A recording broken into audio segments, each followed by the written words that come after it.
on EPA regulation of greenhouse gas emissions. Managers are saying they hope final vote on the bill can take place by the end of the week.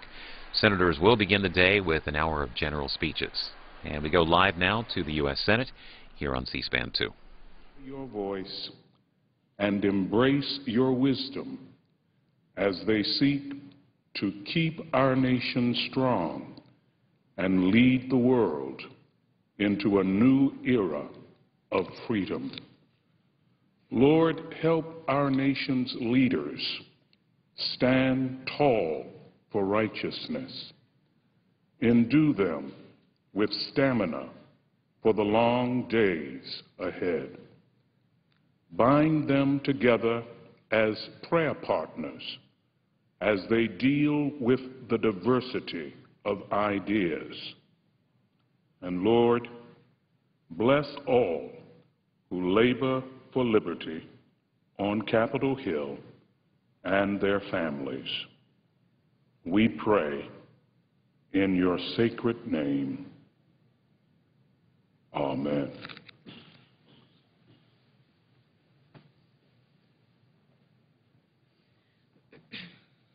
Please join me in reciting the Pledge of Allegiance. Pledge allegiance to the flag of the United States of America and to the republic for which it stands, one nation, under God, indivisible, with liberty and justice.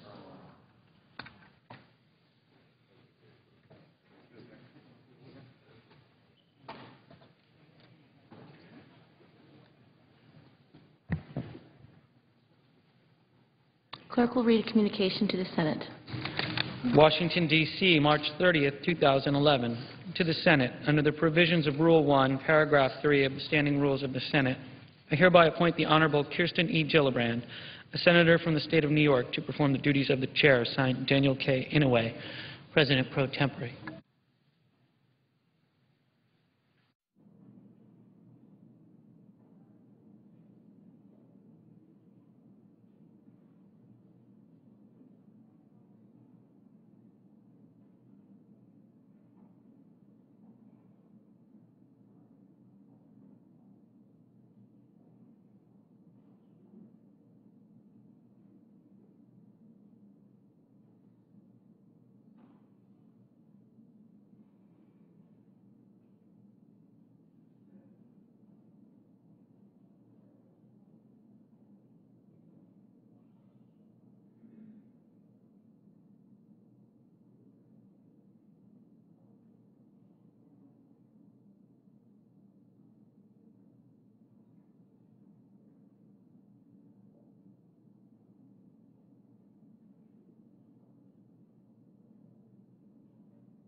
Madam President, Majority Leader. I ask unanimous consent the call to quorum be terminated. We are not in a quorum call. That's even better. Following any leader remarks, Madam President, there will be a period of morning business for an hour. Senators will be permitted to speak for up to 10 minutes each, with the Republicans controlling the first half and the majority controlling the final half. Following morning business, the Senate will resume consideration of S-493, the Small Business Jobs Bill. Roll call votes in relation to amendments to the Small Business Jobs Bill are possible today. We hope that the blockage that we have from my friends on the Republican side will allow us to move forward on this bill. There are a number of non-germane and really non-appropriate amendments on this bill, but we've agreed to go ahead and work on those. Two that are the most glaring are the 1099 that we need to resolve and the EP controversy that we have. But we're being blocked from the other side of working any out, even getting votes on these. We were told earlier in this session that what the Republicans wanted was an open amendment process. Well, that's great, except we have an open amendment process. They won't let us vote on the bills. So I hope that change. They won't let us vote on the amendments or the bills. Anyway, if we get some votes scheduled, if the log jam's broken, we'll schedule them as soon as we can. There will be a senators-only briefing today regarding Libya with Secretaries Clinton, Gates, and Chairman of the Joint Chiefs, Admiral Mullen. That will be at 5 p.m. in the new visitor center.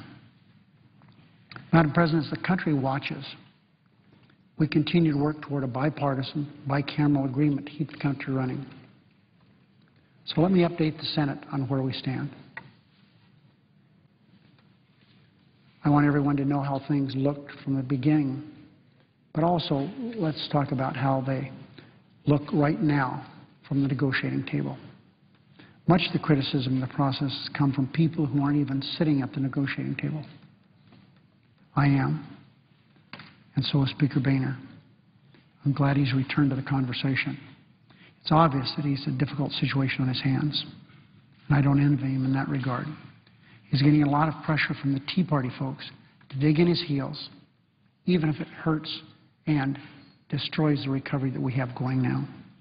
What's worse, the country doesn't care much about the Tea Party. There's a new CNN poll out today that says this very directly. Well, let's put it this way. The people who care about the Tea Party are a very small number who care about them positively. Those that care about them negatively is very high, more than 50%. And that doesn't mean there's 50% favors the Tea Party. It doesn't. 50% of the American people don't want anything to do with the Tea Party. Only a small percentage identify with the Tea Party. And the interesting thing, and I think the important thing to the country, is the Tea Party's unpopularity continues to grow because American people see how unreasonable they are. So let me reiterate my hope that the Republican leadership recognizes that they can't continue to be pulled to the right by the radical, unrealistic, unreasonable, I repeat, radical and unpopular faction, the Tea Party. I've always said, Madam President, once the economy gets better, they're going to fade out fairly quickly, and it's getting better, and they are fading out. If people want to move the country forward, they can't let the Tea Party call the shots. Our proposal still stands. It's the number the Republicans were for before they were against it.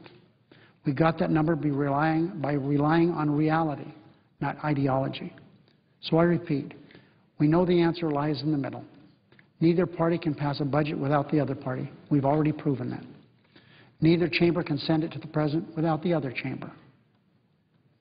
I look forward to getting this done so we can avoid the many terrible consequences that come with a shutdown. We don't want that to happen, and if it's up to us on this side of the aisle, it won't happen.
Republican leader. The President is expected to outline his vision for improving our nation's energy security. But as we've frequently seen with this administration, what it says and what it does are often two very different things. So this morning I'd like to discuss some of the things the administration has actually done when it comes to energy. Then I'd like to propose some things Republicans would do differently. It should go without saying that Americans are ready for action on this issue. With average gas prices approaching $4 a gallon in most parts of the country, growing uncertainty and unrest in the Middle East, and a jobs crisis here at home, Americans want the President to outline a serious plan today that will make us less dependent, not more, on foreign sources of oil, and which stimulates job creation here. Unfortunately, what they've gotten instead are more of the same, half-hearted proposals Democrats have trotted out every other time Americans get squeezed at the pump. Instead of facing the problem of higher energy prices head-on, Democrats are once again paying lip service to those concerns with fake solutions that only aim to distract people from what they're really up to. So it's my hope the President changes that tune today. But I'm not holding my breath, because we've seen how this plays out many times before. Tell a Democrat in Washington that gas prices are too high, and as if on cue, they'll throw together a speech or a press conference to suggest that we open an underground oil reserve that was created to deal with calamities, not market pressures. They'll take you on a tour of some alternative car plant that promises to have one of its $100,000 prototypes to market 25 years down the road, or they'll quietly release some report to the media about how energy companies really aren't working hard enough to extract oil, while schizophrenically claiming American reserves are minuscule and that more production isn't the problem. This last item is a perennial favorite of our friends on the other side. The idea here is to somehow blame energy companies for not producing enough energy on their own. What Democrats don't mention, however, is that a drilling lease is nothing more than an agreement with the government that a company has a right to explore for oil and gas in a certain area, not a guarantee that they'll find it. And they never see fit to mention that most of the area that could be leased is off-limits, thanks to the red tape factory Democrats operate here in Washington. And honestly, we're really supposed to believe that the same administration that declared a blanket moratorium on all offshore drilling off the Gulf Coast, which chased away rigs and jobs to other countries, and which established new regulations that make getting a new drilling permit virtually impossible, now believes that energy companies aren't drilling enough? This doesn't even pass the laugh test. But it does suggest that Democrats don't even believe their own arguments about decreased production not affecting price. And it's my hope that the President acknowledges as much today, that when you shut down drilling, higher prices and fewer jobs are sure to follow. The truth is, we could use a lot more honesty on this whole issue from Democrats. Despite what some on the other side might say, Republicans are just as eager as Democrats to develop alternative sources of energy. But everybody knows it will take years, if not decades, to get to the point where they'll be economically viable and widely used. The President's target is decades from now. But Americans should be able to expect action now. And all they get from Democrats is a pretty picture of some far-off future we've been hearing about for decades, and not a word about the things Democrats are doing to make it harder to find and use energy we already have right here. Initial news reports about the President's speech today mention that the administration is determined to derive 80% of U.S. energy from clean energy sources in the year 2035. And I'm sure we could generate a great deal of bipartisan support for much of what the President will call for, assuming it doesn't involve federal mandates. But what does any of this have to do with the crisis at hand? the crisis right now. The guy who's trying to make ends meet wants to know what you're going to do for him today, not 24 years from now. But, of course, the administration doesn't have anything to say to that guy because the administration's energy policy isn't really aimed at him. If it were, then the administration would be locking down domestic energy sources. It wouldn't be looking to pass new regulations through the EPA that will impose a national energy tax on every business, large and small. It wouldn't be telling our allies in Brazil that while it's great that they've found oil off their coast, those who want to search for oil off our coast and on our mainland can't. In other words, it's great that the Brazilians are drilling offshore, but not so good that we are. And I wouldn't be telling job creators in the energy industry to look elsewhere. In his remarks today, the President is also expected to call for decreasing imports of foreign oil. Yet just last week, he told Brazilians that he hopes America becomes a major customer of Brazilian oil. Well, which is it? Which is it, Mr. President? Clearly, on this issue, the President is telling people what he thinks they want to hear. Over the past 2 years, the administration has undertaken what can only be described as a war on American energy. It's canceled dozens of drilling leases. It's declared a moratorium on drilling off the Gulf Coast. It's increased permit fees. It's prolonged public comment periods. In short, it's done just about everything it can to keep our energy sector from growing. As a result, thousands of U.S. workers have lost their jobs as companies have been forced to look elsewhere for a better business climate. Consider this. Just 3 of the areas we could tap in Alaska are thought to hold enough oil to replace our crude imports from the Persian Gulf for nearly 65 years. So the problem isn't that we need to look elsewhere for our energy. The problem is that Democrats don't want us to use the energy we have. It's enough to make you wonder whether anybody in the White House has driven by a gas station lately. No, the crisis we face is immediate, and it requires immediate action. And that's why Republicans have come up with 2 concrete proposals that will have a positive practical effect.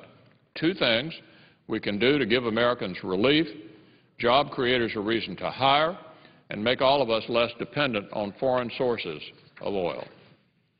First, let's increase American energy production by cutting the red tape and opening up areas that the administration has either temporarily blocked, stalled, or closed off to production. And let's block any new regulations that will drive up production costs for energy, including the administration's proposed new EPA regulations on carbon emissions. The first proposal is guaranteed to create jobs by unlocking our energy resources. The second has been described as one of the best proposals for growth and job creation to make it onto the Senate docket in years. And let's be clear. The alternatives being offered by the other side are nothing more than a face-saving exercise aimed at allowing senators who aren't serious about this issue to mislead their constituents into believing that they are. But the American people have put up with distractions and face-saving exercises long enough. They've put up with near double-digit unemployment long enough. They've heard enough about the costly big government proposals Democrats envision for the future. And frankly, Madam President, they've had it. It's time to address the problems right in front of us. It's time for the President to put forth a serious plan. When it comes to energy, these problems are obvious. So are the answers. It's time for lawmakers to come together and do what we know is right. Madam President, I yield the floor. Under the previous order, the leadership time is reserved. Under the previous order, the Senate will be in a period of morning business for 1 hour, with senators permitted to speak therein for up to 10 minutes each, with the time equally divided and controlled between the 2 leaders or their designees, with the Republicans controlling the first half and the majority controlling the final half. Madam President. Senator from Alabama. Madam President, I'd like to share some thoughts this morning and to report to our colleagues on the Congressional Budget Office analysis of the President's budget that he has submitted to us and asked that we adopt. The budget has been roundly criticized as in no way getting us off the unsustainable path we're on, is allowing the country to continue to head toward a financial abyss. Expert after expert, witness after witness before the Budget Committee, of which I'm ranking Republican member, has testified to the danger we face and the need for us to take action. The Congressional Budget Office, in sum, concludes that the very, very insufficient reforms contained in the President's budget are more insufficient than the President has said when properly analyzed, and it's a very firm and severe rebuke to the President and his team of analysts who presented it to us. It's not good. I believe it's probably the most erroneous budget ever submitted to Congress. And changing the numbers by $2.3 trillion in debt. In other words, the Congressional Budget Office says that the budget submitted by the President, which was supposed to add to the debt some $13 or so trillion, is actually going to add $2 trillion more to the debt over 10 years, more than doubling the national debt. So this is a very serious matter. And the budget presentation to the Congress continues a policy by this administration to minimize the danger of the debt crisis we face. It's been a sophisticated, long-term, continuous effort to not only say that cuts are too severe, extreme as the talking points are, but that indeed this President has things under control and the debt crisis is not real and we don't have to take firm action, and the President does not look the people in the eye and explain the true situation that we're facing. Indeed, this is the rhetoric that they've used. The President has used this language. Jack Lew, his Director of Office of Management and Budget, has used this language. They claim that the budget they submitted calls on us to, quote, live within our means, close quote. His budget causes us to live within our means. They also have used this phrase more than once. It only spends money that we have each year, close quote. And also they say that their budget does not add more to the debt, close quote. When asked at a press conference about it, the press secretary to the White House said, he was asked, do you stand by these statements? What did he say? Absolutely. And when Budget Director Lew came before the Budget Committee and I asked him about it, he stands by these statements. He didn't acknowledge that they're in any way in error. But if we're going to have reform in America, if we're going to do something about the debt crisis this nation faces, we've got to be honest with one another. We've got to deal honestly with the grave challenges we face. We can't be in denial. We can't continue to say that we're living within our means and that we're not going to add more to our debt. Why do I say that? Well, the President's own budget said that the deficits would surge, continue to be out there every single year, with the lowest single deficit in 10 years, according to his budget, to be $600 billion, and going up in the out years to almost $800 billion. What does CBO say about all of this? This is what they have told us after they have analyzed the President's budget. And that's what happens. The President submits a budget to the Congress. We have our own Congressional Budget Office, and every year they analyze what the President proposes, and they give a report on it and say what it means if adopted, how it would impact our economy, how it would impact our debt, how it would impact financing of our government. So what has CBO said? It says that the President's debt doubling budget adds more to the debt than the President claimed. The score reveals that the President's budget never once produces a deficit of less than $748 billion and climbs to a deficit in the 10th year of $1.2 trillion, $1,200 billion. I've been saying the lowest budget was $600 because that's what the President's own numbers said in the document he sent to us. But CBO says no. CBO, director and team, for the most part, is in place when the Democrats control both houses of Congress. They are not a nonpartisan group that try to give honest numbers and do honest work, but they certainly are not a Republican organization.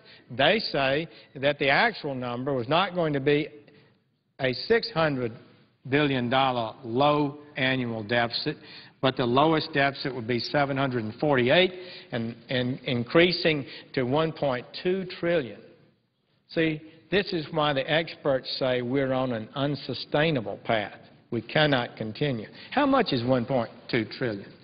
Well, President Bush's highest deficit he ever had was $450 billion, I believe. Give or take. Way too high. He was roundly criticized for that. But this is 3 times that in the 10th year. And this year we're going to have a $1.6, $1.5 trillion deficit this fiscal year, the 3rd consecutive trillion-dollar deficit.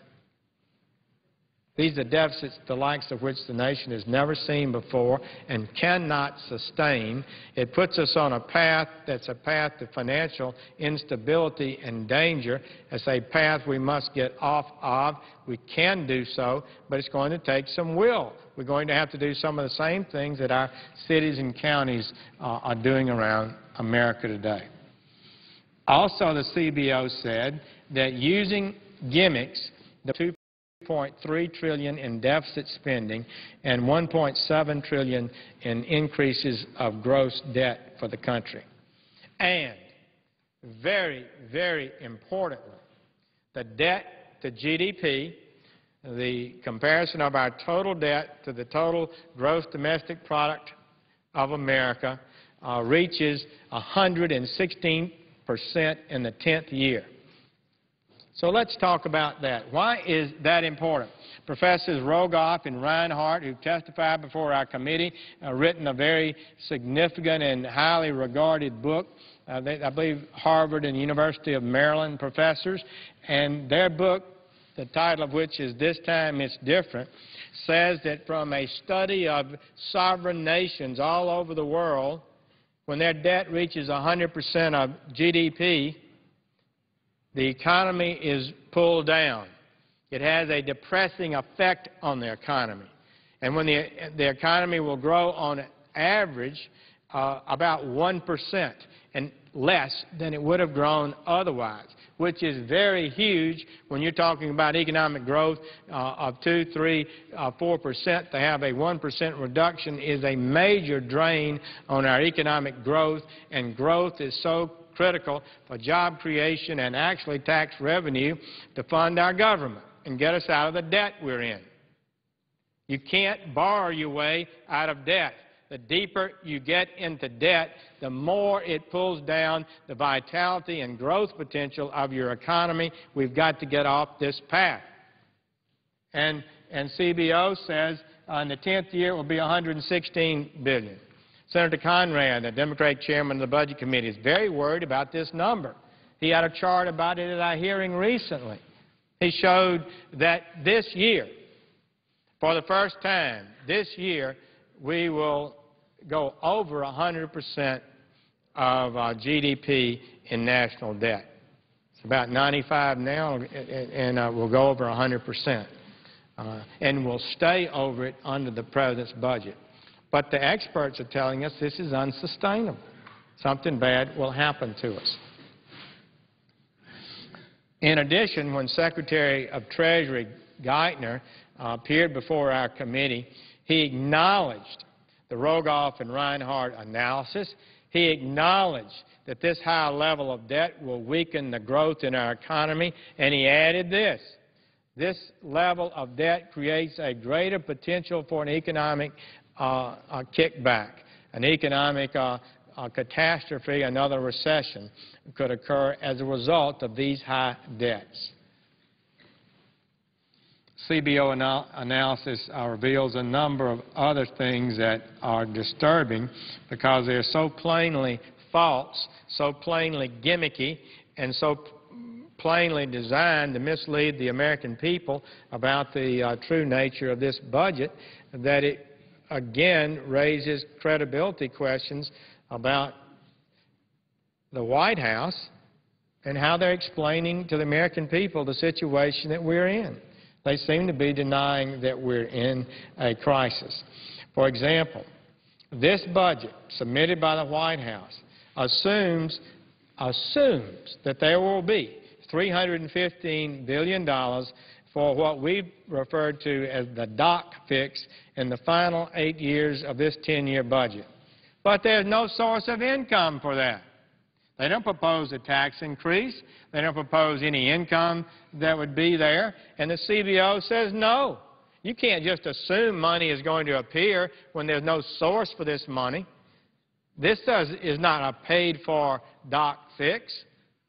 It's not paid for. And in fact, what it is a manipulation of the numbers to try to hide the fact that there is no money available to pay the doctors the kind of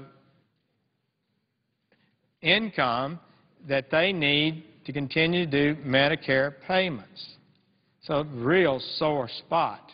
If we don't do something, physicians will have their pay cut 20% plus for treating Medicare patients.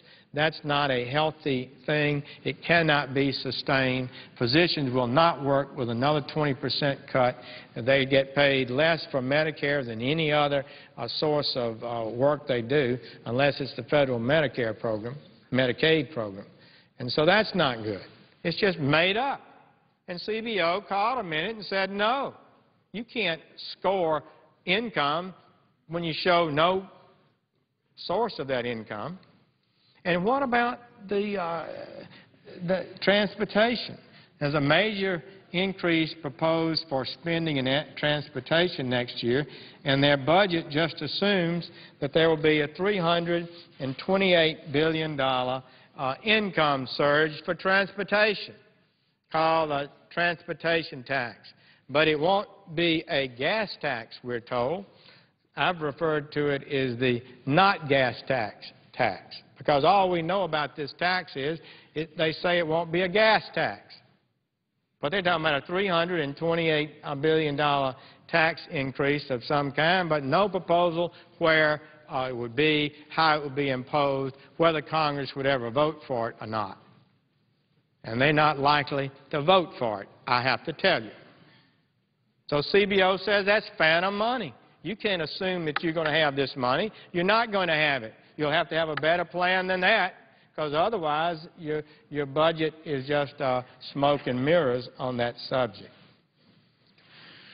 Well, remember, when we borrow money from the American people to spend money we don't have, we borrow it from the American people, we borrow it from foreign countries, we borrow it around the world. Interest is paid on that money that we borrow, and the interest that we pay last year was $200 billion in 1 year. Well, as the debt goes up and increases, interest rates are very low now. They're going to increase some.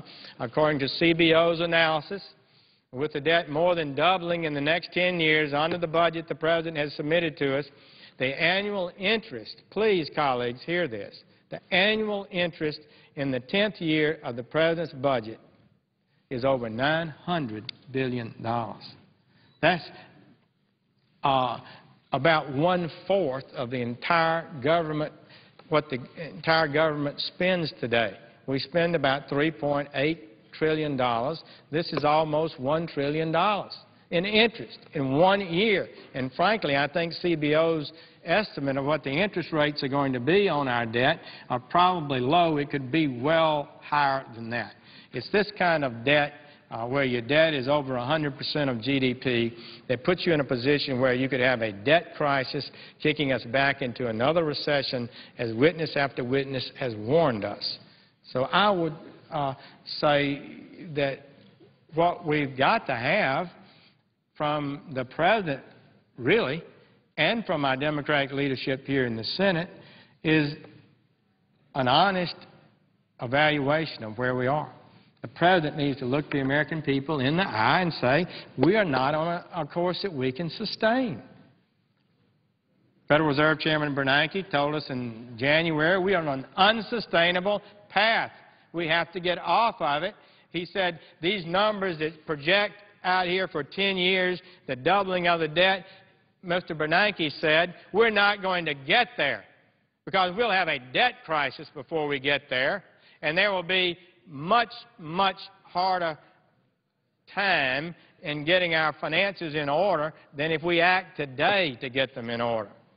He said we won't get there with these projections. They're too severe, damaging to our economy.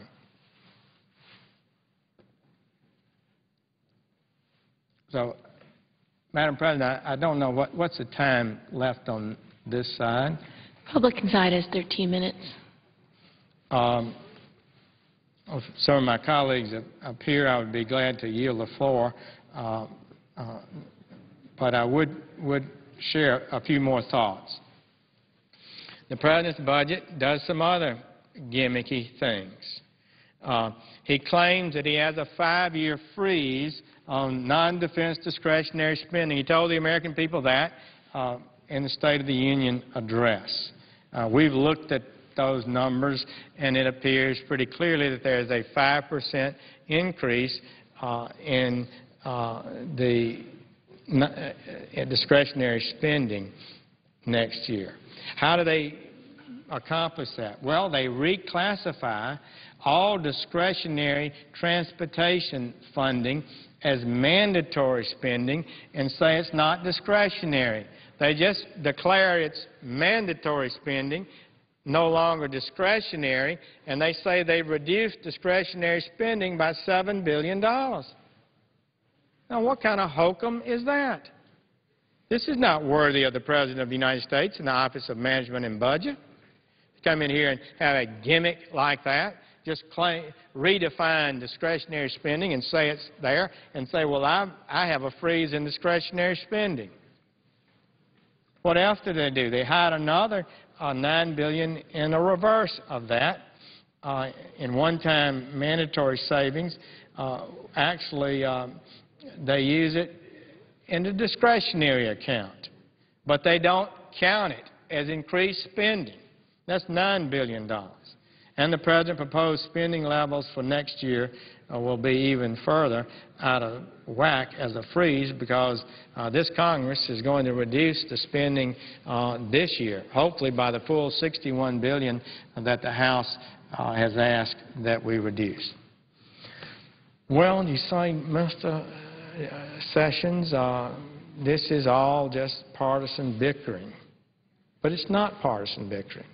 We have bipartisan recognition in this Senate from senator after senator, Democrats as well as Republicans, who understand that we are on an unsustainable course and they know that we need to get off of this course.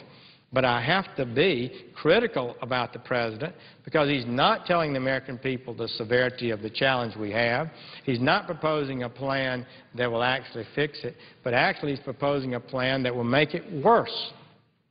And this is a crisis. We've got to confront this problem. The President is going to have to move from denial to reality, to the real world, and help us develop a plan that contains spending in America just like is happening all over this country. Governor Cuomo is talking about substantial reductions in spending in New York, Governor Christie in New Jersey, Governor Brown in California. I just saw my friend John McMillan, the head of Agriculture and Industries in the state of Alabama, has 200 employees, said that they're going to have to reduce 60. That's almost a third of the employees of his department. You think the Department of Agriculture and Industries of Alabama will cease to exist? I don't think so. I bet Mr. McMillan will figure out some way to perform most of the duties in his office. But he doesn't have the money. And when you don't have the money, you have to make tough decisions. And American people understand this. When they don't have money, they don't spend. And if they spend when they don't have money, they know they're taking a risk, and they know it can't continue long. But this Congress does not get it. We're in a denial mode. We think we can just continue to spend forever. And we've got the majority leader in the Senate whining about losing money for a cowboy poetry festival in Nevada. Give me a break. When you don't have money, you have to make decisions. That's just the plain fact. And what about next year's budget? The President proposes. The education budget next year is proposed to get an 11% increase over the past year, past 2 years, which have had surging increases. Indeed, most Americans probably don't know that in this time of record deficits, over $1 trillion deficits the last 3 years, that the discretionary accounts, non-defense, discretionary spending increased 24%. Increased 24%. Now I'm talking about what about next year? They want another 11% for education, another 9.5% for the Energy Department, another huge increase for transportation. Base, I believe, is over 10%, but with the new tax revenue that they're projecting that might occur out of nowhere, 60%. As I recall. The State Department's demanding and expecting to get under the President's request over 10% increase in spending. And inflation is 2% or less? I mean, how can we do this? American people know this is not realistic. They know it's dangerous, and they want us to do something about it.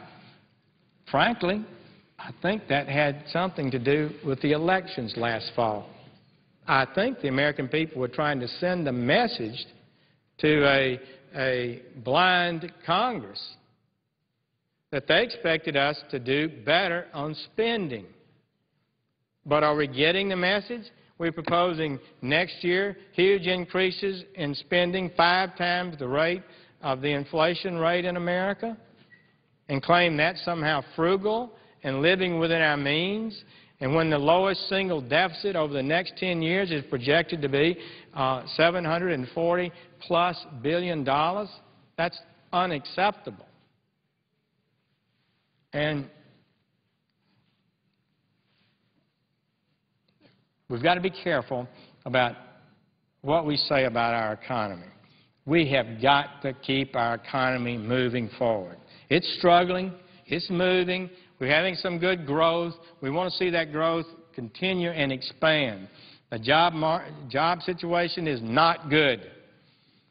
We need to be having at least 150 to 200,000 new jobs a month to stay level.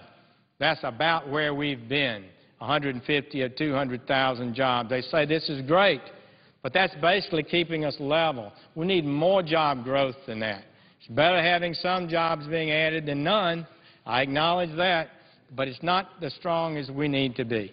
One reason we're not having growth as Professors Rogoff and Reinhardt have told us, is that the debt is pulling down our economy.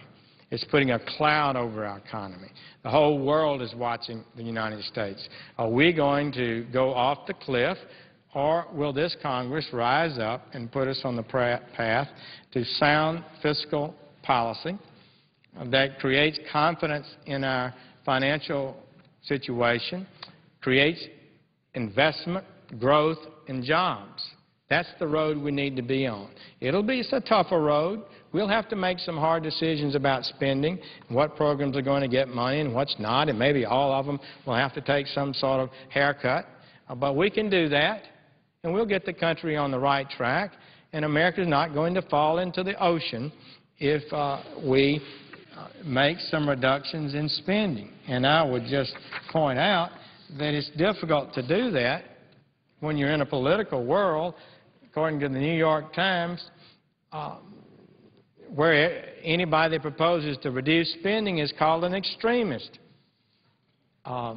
Senator Schumer started that, got caught on a phone call, but saying that we should use the word extremist.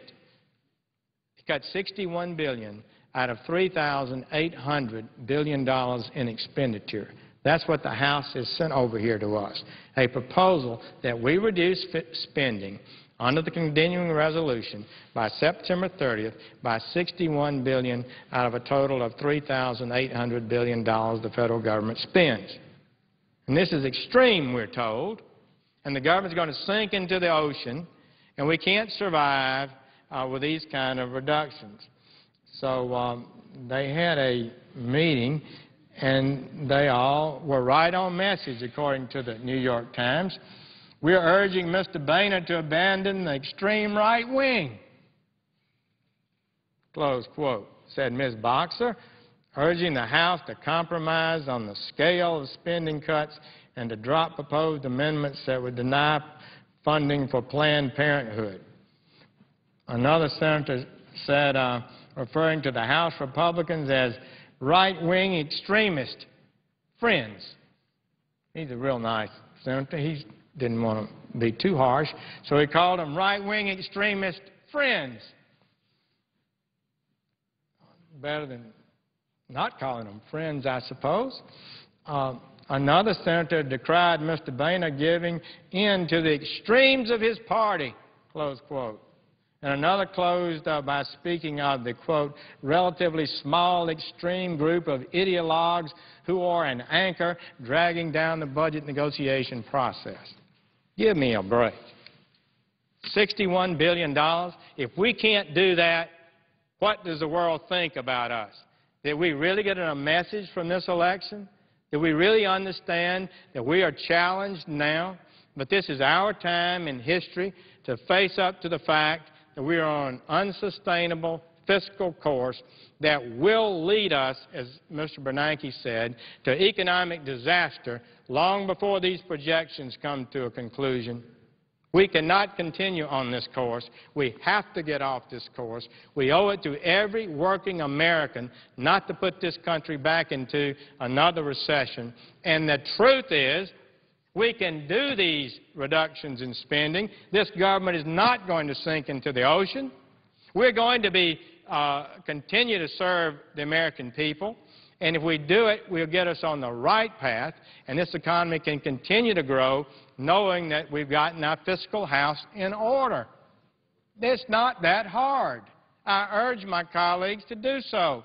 Let's don't give up on the $61 billion total reduction in spending the House has asked us to meet.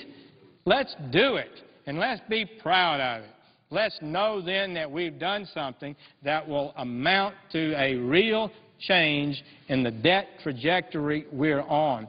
I would just say we've calculated it. My budget staff has looked at the numbers. $61 billion reduction in baseline spending, which is what they're proposing, over 10 years will save $860 billion. It will reduce the debt of America by almost $1 trillion.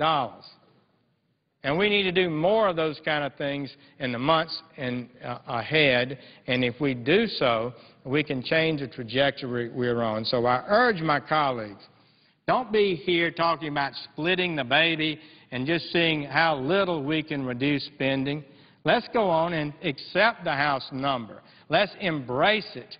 Let's make a decision to get our finances in order, just like cities and counties and families are doing all over the country. I thank the Chair and will yield the floor and reserve the balance of the time.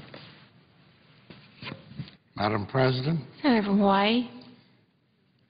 Madam President, today I rise to introduce legislation of great importance to my state, the Native Hawaiian Government Reorganization Act of 2011.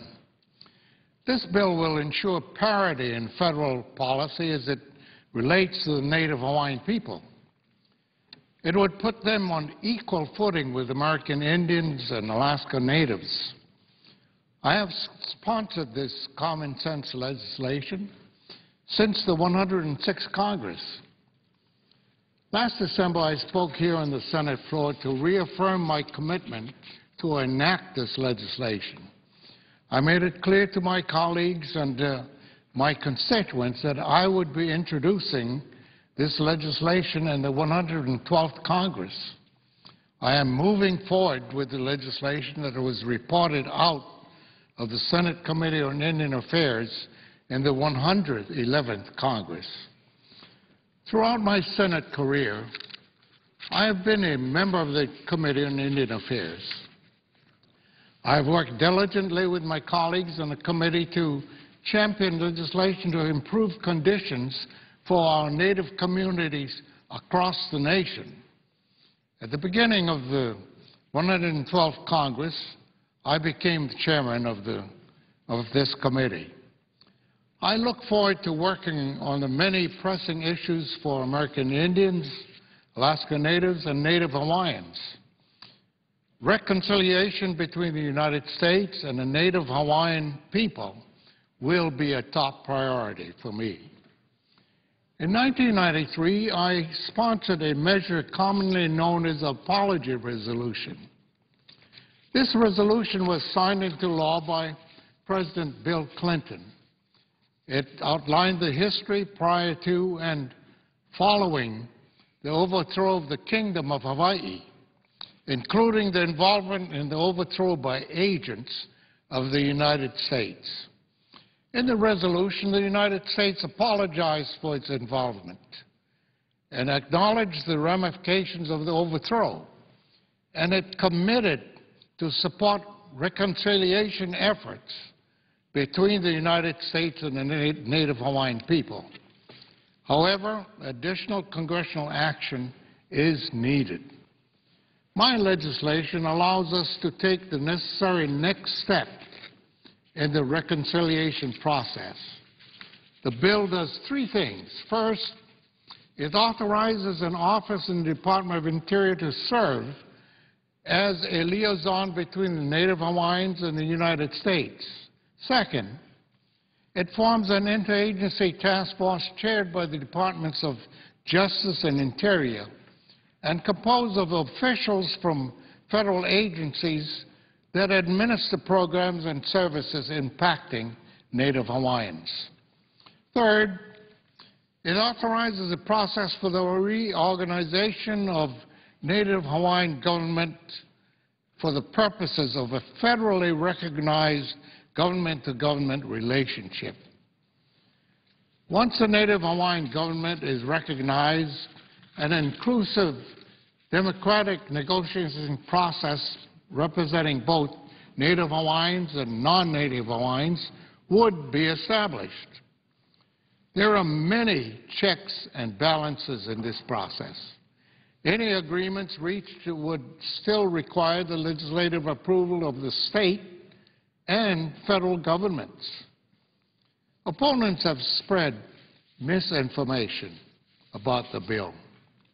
Let me be clear on some things that this bill does not do. My bill does not allow for gambling.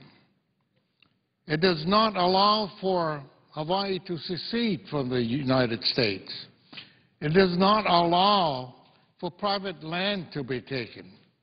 It does not create a reservation in Hawaii.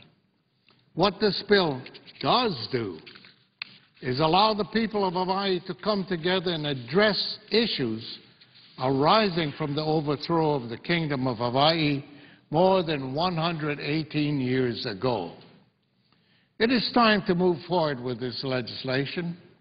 To date, there have been a total of 12 congressional hearings, including 5 joint hearings in Hawaii held by the Senate Committee on Indian Affairs and the House Natural Resources Committee. Our colleagues in the House have passed the versions of this bill 3 times. We have a strong bill that is supported by the Native communities across the United States, by the state of Hawaii, and by the Obama administration. Last week, I met with officials and community leaders in the state of Hawaii to share my intention to reintroduce this legislation. I received widespread support. This support was not surprising. A poll conducted by the Honorable Advertiser in May of last year reported that 66% of the people of Hawaii support federal recognition for Native Hawaiians, and 82% of Native Hawaiians polled support federal recognition.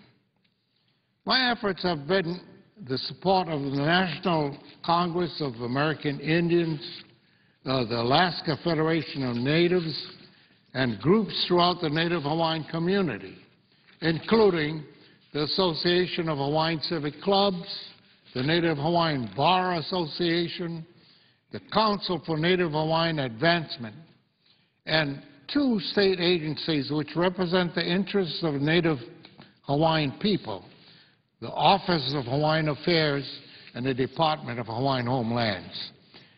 I have also received support from national organizations, such as the American Bar Association, and from President Obama, the Department of Justice, and the Department of Interior. I encourage all of my colleagues to stand with me and support this legislation. I welcome any of my colleagues with concerns to speak with me so I can explain how important this bill is for the people of Hawaii. The people of Hawaii have waited far too long. The United States has federally recognized government-to-government relationships with 565 tribes across our country. It is time to extend this policy to Native Hawaiians.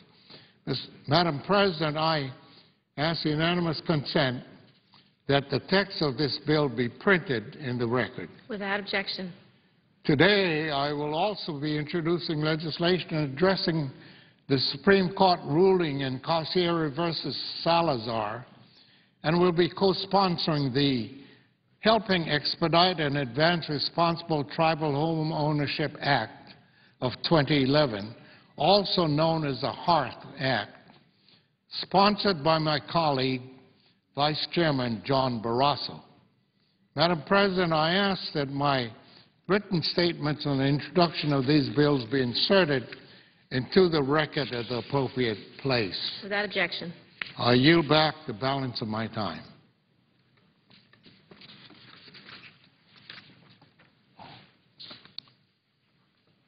Madam President, I ask unanimous consent the period for morning business be extended until 2 p.m. with the time equally divided between the 2 leaders or their designees, with senators permitted to speak for up to 10 minutes each. Without objection.